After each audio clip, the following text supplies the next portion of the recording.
Napakaganda po nitong 1 peso na ito at pwede ko nga pong bilihin sa halagang 5,000 pesos basta po tugma sa aking hinahanap.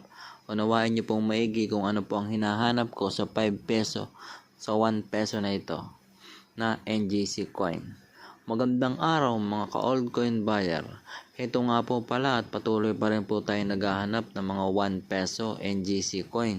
At ang isa nga po dito ay hard to find at pwede ko nga pong bilhin sa halagang 5,000 pesos mga ka-old coin buyer. Meron po akong hinahanap na isang hard to find na 2018 upper mint mark mga ka-old coin buyer at pwede ko nga pong bilhin sa halagang 5,000 pesos basta po 2018. Kung makikita nyo po ito mga ka-old coin buyer, isusum ko po. Iyan po, makikita nyo po itong mint mark na dito po. Ito po ang mint mark nyan. Ang hinahanap ko po ay 2,000